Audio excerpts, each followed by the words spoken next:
Se pone de ángulo y se pone la tabla. Se pone en CD. Mira, tío, mira. Yo no me pongo la mira. Sí, la tío y 5.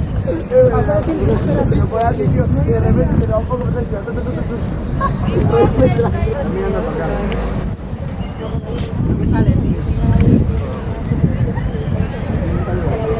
Yo a tu puta madre, gilipollas. Tu puto gordo. Olivita.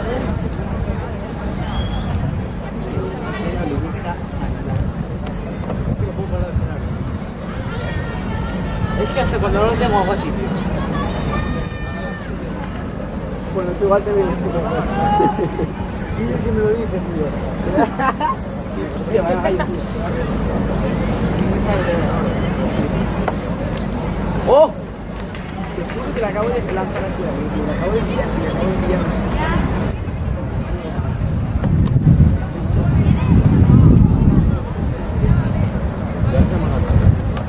A menos cuartos. ¿Qué son? Nos quedan... Yo creo que quedan unos. A ver. Olivita sí queda uno. Yo pensé que se llamaba Mario. Oliva. Mario. Tiene la oliva. Ah, por eso dijo lo de ahora entrando en las olivitas. Claro, tío. Hostia, Mario.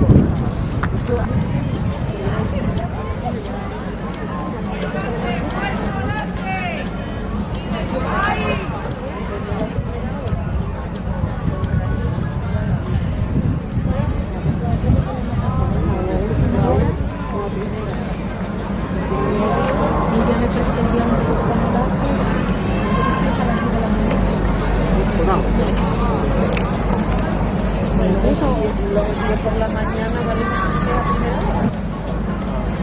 Buenas noches, Marcos.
¿Está subiendo?